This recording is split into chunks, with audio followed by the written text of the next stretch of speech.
करते हैं। बिस्मिल्लाहिर्रहमानिर्रहीम। अस्सलाम वालेकुम दोस्तों, कुछ ऐसे पंडित हैं जो इस्लाम के ख़िलाफ़ काम करते हैं और कुछ ऐसे लोग भी हैं जो इस्लाम मुखालिफिन हैं, जो दिन रात यही बात करते हैं कि हम हिंदुस्तान को हिंदू राष्ट्र बनाएंगे और यहाँ पर सिर्फ जो है वो हिंदू हिंदू ही होंगे और कोई जो है वो मज़हब वाला यहाँ बंदा नहीं रह सकता। अब इस तरह की बातें कर कर के इन्होंने अवाम का भी जो है वो दिमाग ख़राब किया हुआ है। अब अवाम भी कहती है कि जिसने भी हिंदुस्तान में रहना है उसको हिंदू मज़हब जो है वो कबूल करना पड़ेगा, नहीं तो हम जो है वो हिंदुस्तान में नहीं रहने देंगे। आज की वीडियो एक ऐसी वीडियो है जिसमें एक एंकर पर्सन अवाम का ओपिनियन लेते हुए इंटरव्यू कर रहा था कि आप इस बारे में क्या कहते हैं कि हिंदुस्तान को जो है वो हिंदू राष्ट्र बनाना चाहिए या नहीं। तो आइए देखते हैं कि उस पर अवाम का जो है वो क्या रिएक्शन था। उसके बाद डॉक्टर जाकिर नाइक साहब का जवाब भी जानते हैं। वीडियो बहुत इंटरेस्टिंग है, वीडियो को लास्ट तक देखें। आइए वीडियो को स्टार्ट करते हैं। हिंदू धर्म स्वीकार करना पड़ेगा, हिंदुस्तान में रहना है तो हिंदू राष्ट्र होना ही चाहिए और होगा भी, हम बिल्कुल सपोर्ट करते हैं। हिंदू राष्ट्र बनाना बहना, हिंदू राष्ट्र बनाना, हिंदू राष्ट्र बनाने को शपथ है खाई, उस शपथ को बढ़ाए रखना भैया, हिंदू राष्ट्र बना। हिंदुस्तान का कॉन्स्टिट्यूशन है कि इस देश का हर नागरिक, एवरी सिटीजन ऑफ इंडिया, उसको हक है कि वो कोई भी धर्म का पालन करे और उसको इजाज़त है कोई भी धर्म का पालन करे और उसका प्रचार करे।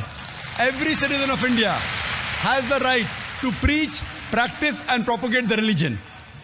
इस्लाम में लेकिन किसी पे ज़बरदस्ती नहीं की जा सकती। इस्लाम में किसी को ज़बरदस्ती से इस्लाम कबूल करना हराम है। इस्लाम में भी हराम है। कुरान में लिखा है सूरह बकरा सूरह नंबर 2 आयत नंबर 256 में, ला इकराह फिद्दीन, कि इस्लाम के दीन में कोई ज़बरदस्ती नहीं। तो ज़बरदस्ती करना हराम है इस्लाम में। अस्सलाम वालेकुम जाकिर भाई। आप गैर मुस्लिम हैं? जी मैं रिवर्ट हूँ, इस्लाम रिवर्ट हैं जी, अल्हम्दुलिल्लाह। अच्छा, वाकई इस्लाम इंसानियत के लिए रहमत है और मैं अपने सभी भाइयों को सलाम बोलता हूँ यहाँ पे, और जाकिर भाई को भी अस्सलाम वालेकुम और आप सबको सलाम। मेरा सवाल है जाकिर भाई, जैसे आपने कहा कि मीडिया इस्लाम को दबा रहा है, बिल्कुल सही बात है, तो आप सारे मुसलमान भाइयों को क्या मैसेज देना चाहते हैं कि हम सब मिलके इसको कैसे कंडीशंस को सोल्यूशन अच्छा करें। मेरी भी उर्दू थोड़ी कमज़ोर है तो मैं इंग्लिश में बोल रहा हूँ, तो आप क्या मैसेज देना चाहते हैं बाकी सारे मुस्लिम ब्रदर्स को? भाई साहब ने सवाल पूछा है कि जब मीडिया इस्लाम के बारे में गलतफहमी फैला रहा है, इस्लाम को बदनाम कर रहा है, तो हम मुसलमानों को क्या करना चाहिए। जैसे मैं तकरीर में कह रहा था कि हमें घबराना नहीं चाहिए। अक्सर हम घबरा जाते हैं, वी बिकम अपोलोजेटिक। हमें बाजी को पलटना चाहिए, we should turn the tables over, और मीडिया में सही इस्लाम की तालीमात पेश करना चाहिए। अफसोस की बात है कि हम मुसलमान मीडिया से बहुत दूर है। जो भी मीडिया हमारे पास है वो सिर्फ मुसलमान उसे पढ़ते या सुनते हैं। हमें मीडिया के मैदान में आना चाहिए। हम देखेंगे कि मुसलमानों का जो मीडिया है अक्सर हिंदुस्तान में उर्दू मीडिया है। उर्दू सिर्फ मुसलमान पढ़ते, कितने गैर मुसलमान पढ़ते, चाहे वो बम्बई में हो, कलकत्ता में हो या हैदराबाद में हो। जो मीडिया पे हम पॉपुलर है वो उर्दू मीडिया है जो सिर्फ मुसलमान पढ़ते हैं। अक्सर चंद स्मॉल परसेंटेज गैर मुसलमान पढ़ते हैं। उसी तरीके से जो भी हमारा मीडिया है, रेडियो ब्रॉडकास्ट स्टेशन हो या टेलीविज़न चैनल हो, हम देखेंगे मिडल ईस्ट में अरबिक है, अरबी सिर्फ मुसलमान दिखते हैं और पढ़ते हैं। हमारे पास इंटरनेशनल लैंग्वेज के चैनल होना चाहिए, मैगजीन्स होना चाहिए, न्यूज़पेपर होना चाहिए। आज इंटरनेशनल लैंग्वेज है अंग्रेज़ी। कितने अंग्रेज़ी इंटरनेशनल न्यूज़पेपर्स हमारे पास है? एक भी नहीं। जो भी अंग्रेज़ी इंटरनेशनल मीडिया है, न्यूज़ वीक, टाइम मैगज़ीन, सब गैर मुस्लिम के। हमारे पास एक भी है? कितने रेडियो स्टेशंस है?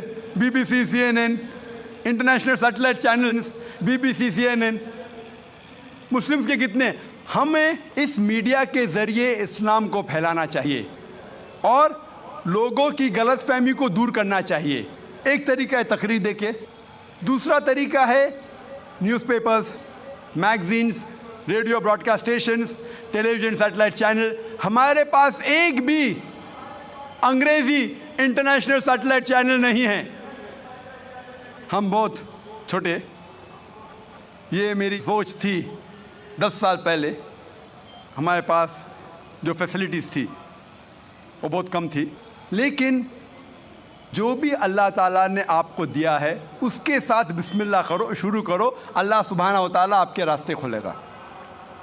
8-9 साल पहले हमने प्रोग्राम्स बनाना शुरू किए अंग्रेज़ी और उर्दू में, इंटरनेशनल सैटेलाइट चैनल के लिए। उर्दू में कम तादाद में, अक्सर अंग्रेज़ी में, और इसको फ्री बांटा मुख्तलिफ चैनलों में, मुस्लिम और गैर मुस्लिम चैनलों में भी फ्री।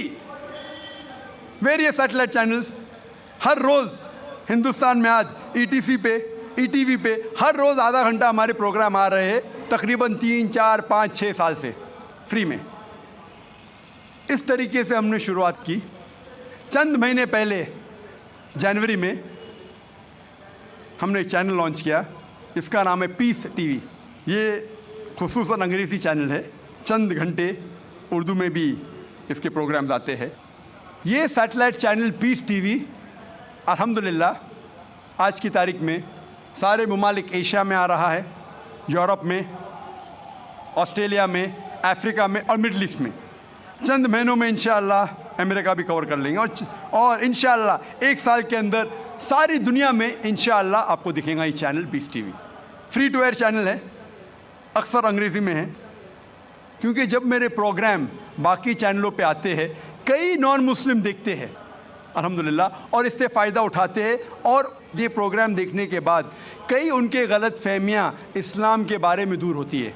तो ऐसे और कई चैनल होना चाहिए, कई प्रोग्राम होना चाहिए, लेकिन जब भी हम कोई चीज़ करते हैं हमें एक स्टैंडर्ड की करना चाहिए। We Muslim should believe in quality. अक्सर हम जब इस्लाम का काम करते हैं तो उसे क्वालिटी से नहीं करते। हमें जो भी चीज़ करना चाहिए भले छोटा कीजिए, लेकिन क्वालिटी से कीजिए, इंटरनेशनल स्टैंडर्ड से कीजिए, और इंशाअल्लाह हम देखेंगे आज की तारीख में जो इस्लाम फैल रहा है वो हमारे वजह से नहीं, वो अल्लाह ताला है। अल्लाह ताला की वजह से अल्हम्दुलिल्लाह दीन फैल रहा है। हम मुसलमान हमारा काम, दावती काम सही तरीके से नहीं कर रहे, हमें खुश होने की ज़रूरत नहीं। अल्लाह ताला फरमाता है कि हर मुसलमान का फ़र्ज़ है कि वो दावत दे गैर मुसलमानों को और गलतफहमी दूर करे। ये ज़रिया है निजात का, और मीडिया ऐसा ज़रिया है जिससे हम लाखों करोड़ों लोगों तक पहुंच सकते हैं।